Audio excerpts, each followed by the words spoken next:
What happens when a CEO walks into one of his own diners, orders a side of fries, and hears a truth that forces him to rethink everything?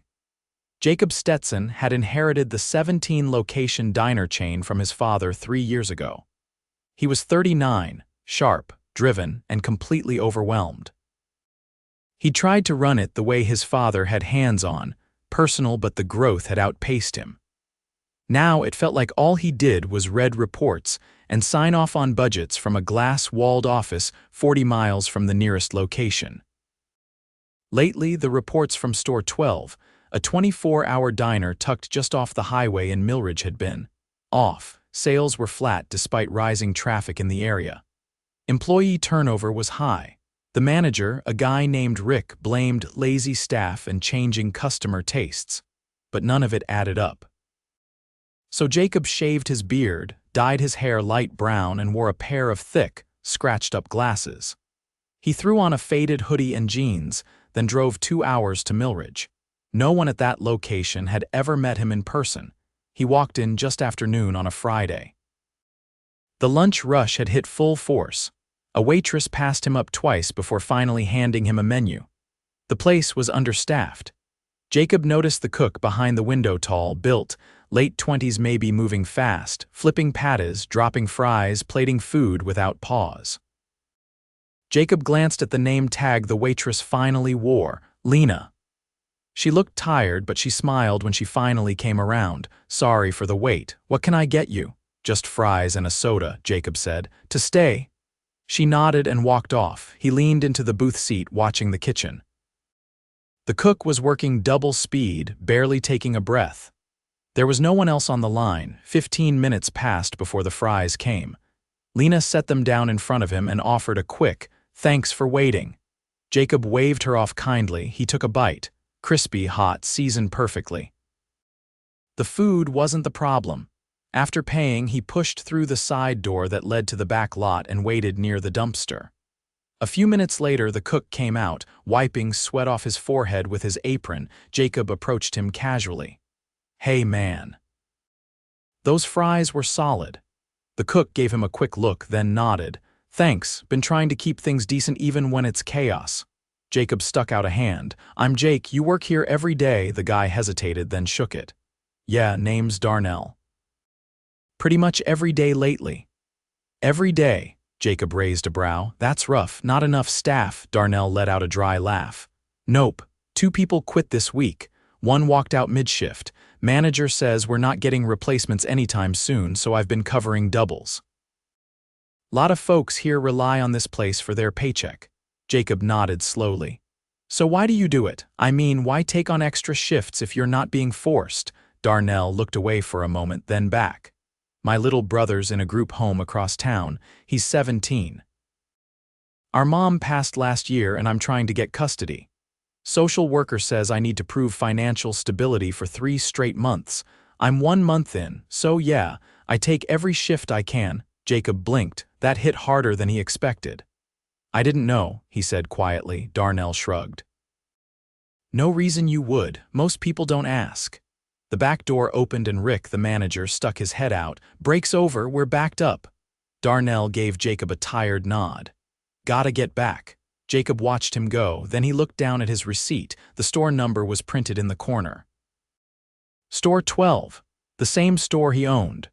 The same one Rick claimed was full of lazy staff. Jacob didn't say anything. Just walked to his car and sat there for 10 minutes thinking. He was coming back the next day. And this time he wasn't just going to order fries.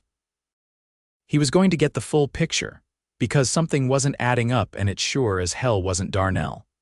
The following morning, Jacob pulled into the diner's gravel lot just before 7. The sky was still pale, and the neon "Open 24 hours" sign flickered weakly through the front window. He wore a black polo shirt and jeans, blending into the early shift crowd. This time he wasn't here as a customer. He'd arranged through a staffing agency to be placed as a temp kitchen porter. No one knew he owned the building they were unlocking. Inside, the fluorescent lights buzzed overhead. A woman in her 40s double-checked a tray of condiments behind the counter. She looked up briefly. "You with the agency?" Jacob nodded. "Jake." She jerked her chin toward the kitchen. "You're with back of house, Darnell's already in, don't get in his way and don't touch the grill. You'll do prep dish and clean up." The back smelled of fryer oil and bleach. Darnell was chopping onions, his focus unbroken despite the tears welling in his eyes. He didn't look up when Jacob stepped in. "You're the temp?" he asked. "Yeah." "Just for the week, maybe longer." Darnell passed him a stack of potatoes and a peeler. "We go through about 60 pounds a day, try to keep up." For the next hour, Jacob peeled, sliced, and rinsed without speaking. The kitchen was cramped, the radio barely audible over the hum of equipment. Darnell moved with quiet precision. He handled 3 tasks at once, reacting without hesitation when new tickets popped up on the screen. 2 orders in, Jacob saw how much Darnell carried alone. At 8:30, a tall man with a shaved head walked in through the back door, wearing a spotless manager's shirt. He didn't greet anyone, just checked his reflection in the microwave door and adjusted his collar. Then he walked onto the floor. Darnell muttered, "Rick's in." "Keep your head down." Jacob kept peeling. By 10, the place was full. A waitress, early 20s, short dreadlocks pulled into a bun, struggled to juggle coffee refills and table orders. Her name tag read Maya. The other server, a guy barely out of high school, hung by the POS screen, texting between orders. Rick stood behind the counter, sipping a soda. Jacob watched as Maya took 3 tables in a row without backup. When she asked for help, Rick waved her off without looking up from his phone.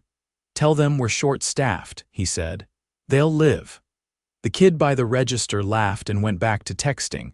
Jacob walked a bus tub out to the dish area, then passed Meyer on her way back to the kitchen. "You doing okay?" he asked quietly. She gave a tired shrug. "I've asked for help 3 times this week. Rick keeps saying we're not budgeted for another server till next month. It's not true." "How do you know?" "I've seen the schedule reports. Payroll's under by almost 15 hours every week." "He's just pocketing the difference." Jacob's jaw clenched, but he nodded and kept moving. By midday, the screens were backed up. Darnell worked without a pause, sweat soaking through his shirt. Jacob tried to keep up, but it was clear the system wasn't built for 2 people. When the fryer beeped, Darnell glanced back. "Can you drop the next batch?" Jacob nodded and moved quickly. As he reached for the basket, Rick stepped in. "Don't touch that." Jacob froze. "Darnell asked me." Rick stepped closer. "And I'm telling you not to. You're not trained. You burn yourself, we're liable." Jacob held his tongue. Rick turned to Darnell. "You're letting the temp near the fryer now." Darnell didn't stop moving. "He's helping. We're behind." "Then move faster. That's your job." Rick walked off without waiting for a response. Jacob met Darnell's eyes. "That normal?" Darnell kept flipping patties. "He'll keep pushing till someone breaks, then he writes them up and replaces them." Jacob returned to dishes, but a knot had formed in his stomach. At 2, the lunch rush faded.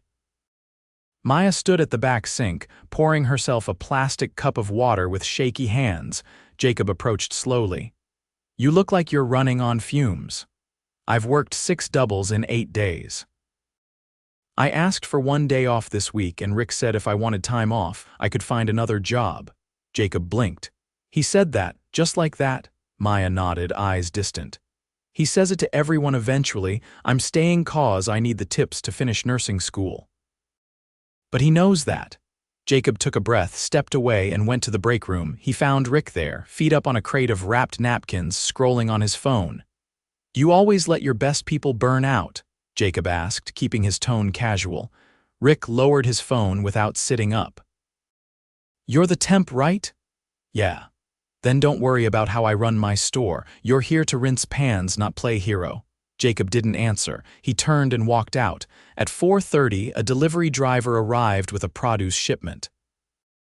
Rick glanced at the invoice, signed it, then disappeared into the office. Jacob and Darnell were left to unload it themselves. 30 crates of produce, most of it heavy. Darnell grunted as he lifted a box of onions. "He's been doing this lately. Says payroll's tight.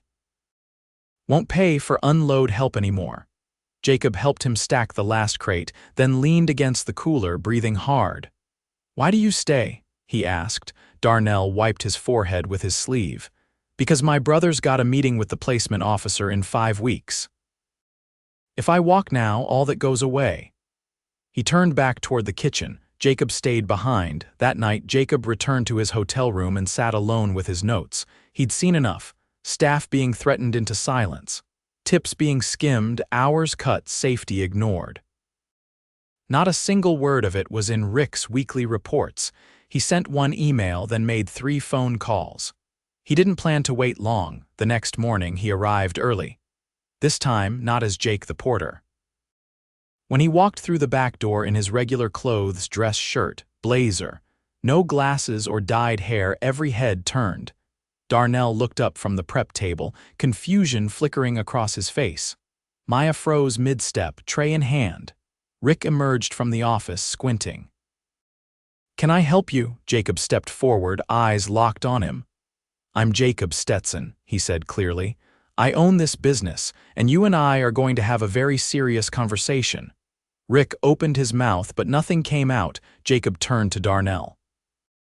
"Can you give us the room?" Darnell nodded and stepped out. So did Maya. Jacob closed the office door behind him. Rick didn't sit. He leaned against the edge of the desk, arms crossed, forcing a tight grin that didn't touch his eyes. "So, you're the man behind the curtain." Jacob stayed standing. His voice was calm but stripped of any pretense. "You've been falsifying shift reports, withholding payroll hours, ignoring safety protocols, and threatening employees who try to speak up." Rick gave a short laugh. "You've been talking to the kitchen staff. I see what this is. Look, things get messy. You can't run a place like this by following every rule to the letter." Jacob cut him off. "You've been pocketing labor budget. That's theft." Rick's smile dropped. "I've increased margins." "That's what you wanted. Bottom line up, expenses down. I've delivered that for over a year." "By exploiting people," Jacob said flatly. "You've been taking advantage of employees who don't have the luxury of walking away." Rick pushed off the desk. "You think I enjoy pushing people? You want to know what happens when I ease up? They take longer breaks, they talk more than they work. This crew needs pressure or they fall apart." Jacob stepped forward, voice low. "You're done. Clear your things. You're no longer employed here, effective immediately." Rick blinked. "You're serious?" "I've already contacted HR. You'll be escorted off the premises in 15 minutes.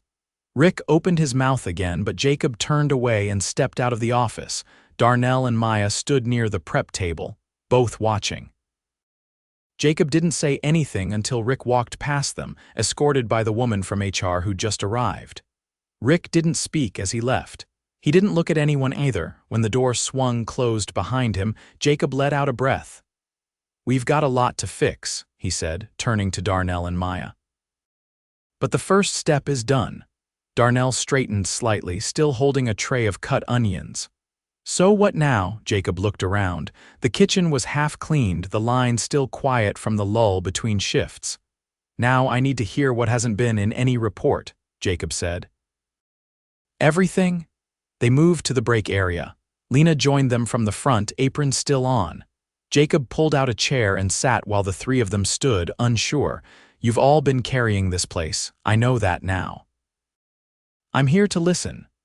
Maya leaned against the counter, arms crossed but relaxed for the first time all week. "He started cutting hours about 6 months ago. Said it was temporary, then he started assigning 1 server to shifts that used to need 2. If we asked questions, he'd say we were being difficult." Lena added, "He'd change time cards after we clocked out. You'd work 8 hours, but payroll would say 6.5. We stopped bringing it up." Jacob's jaw tightened. "Did anyone report this to corporate?" "We tried," Darnell said. "Once.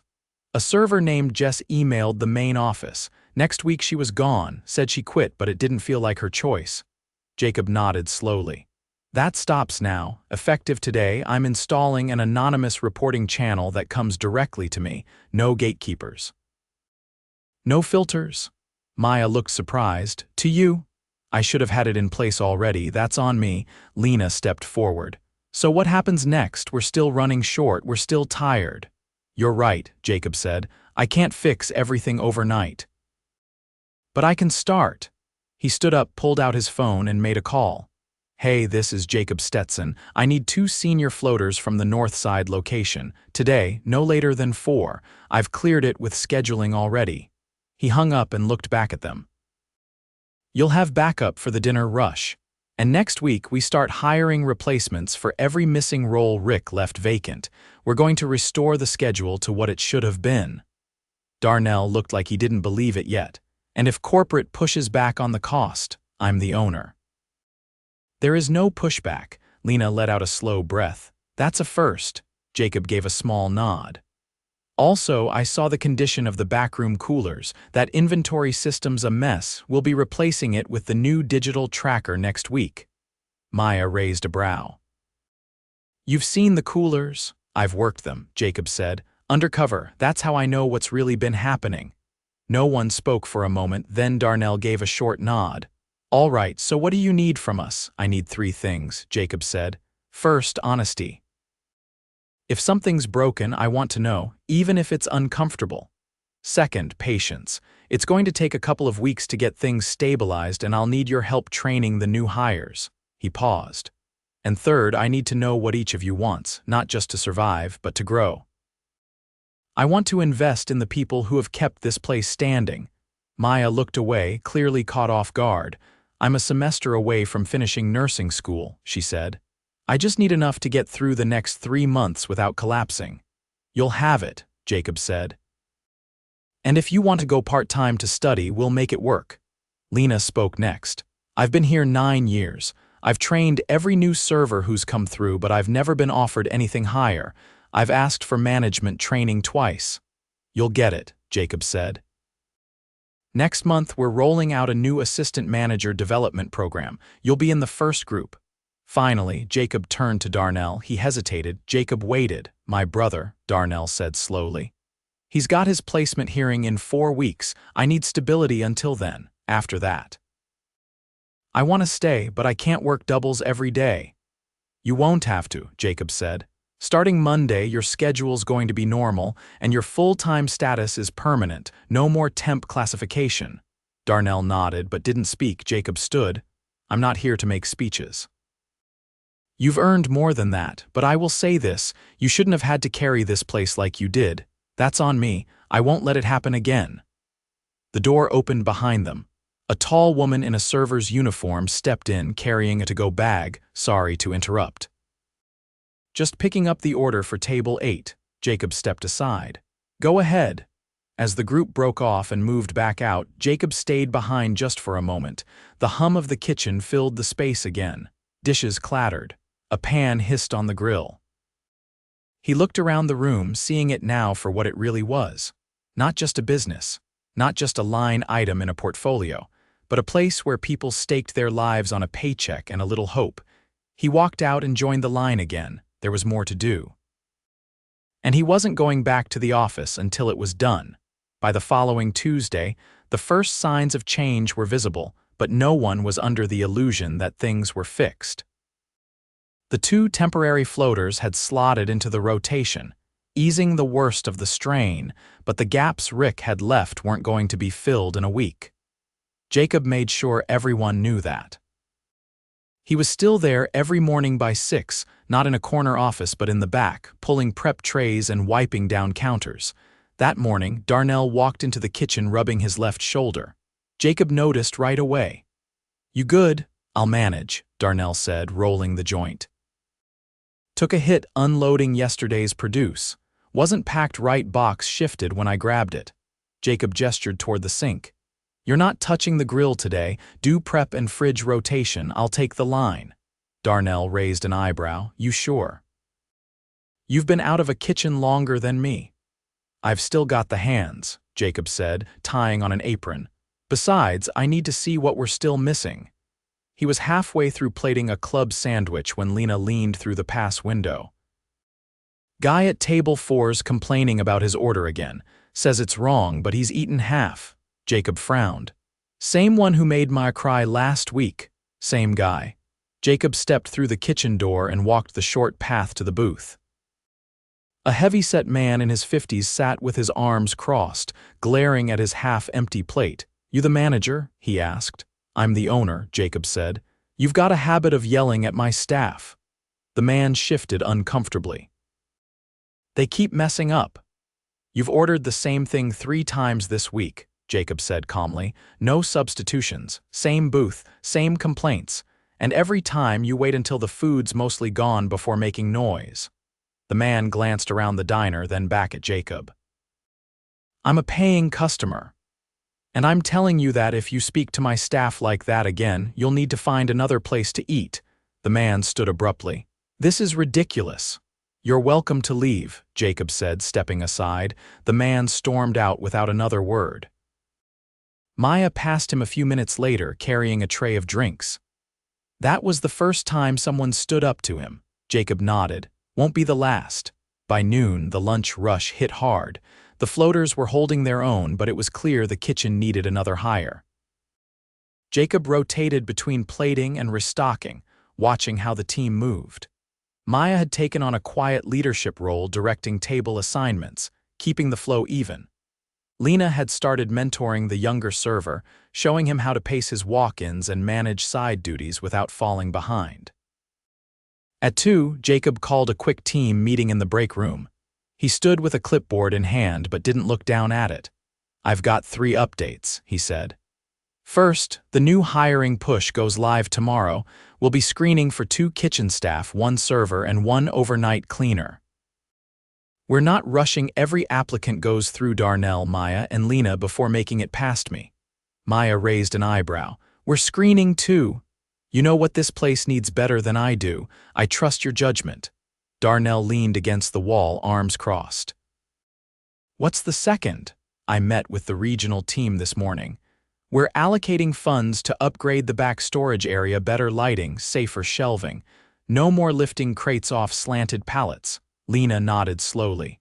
That's been overdue. Jacob looked around the room.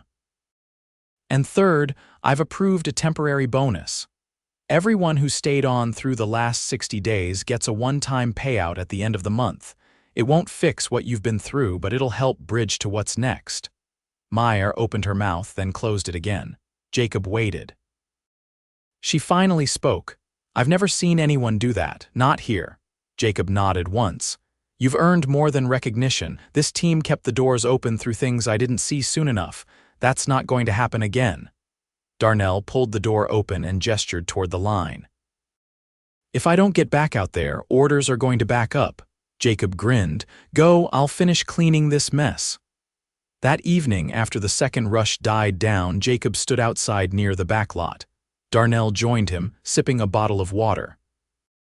I got a call from my brother's caseworker today, Darnell said. She said the judge reviewed my work record, said it shows reliable income and consistent employment.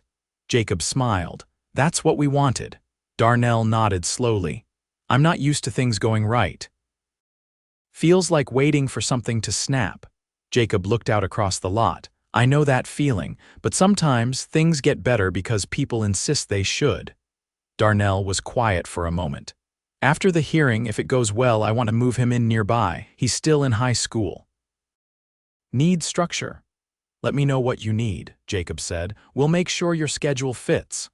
Darnell nodded and stepped back inside. Jacob stayed a few minutes longer, thinking about what came next. The system still needed work. The hiring process would take time. But the foundation was there now, solid, built by people who'd earned every inch of respect they were finally being shown. The next morning, a new applicant arrived for a kitchen role. She was in her late 20s, sharp eyes, confident posture.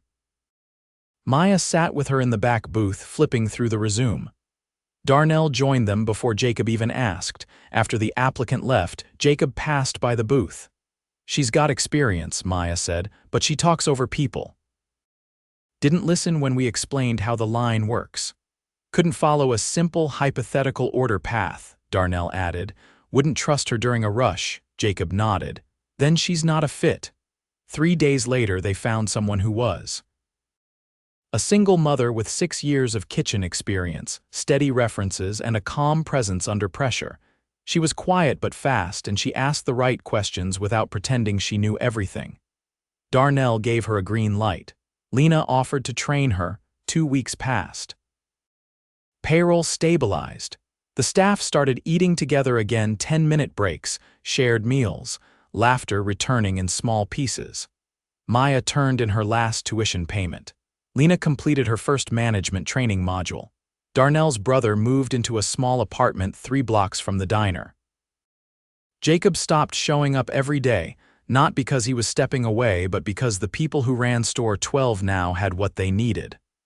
Autonomy, support, respect. He still came by twice a week, no clipboard, no announcement. Sometimes he just ordered fries and sat quietly at the counter, watching the place move. When the plate came, hot and crisp, he always left a tip twice the size of the bill, not for the fries, for the people who made them.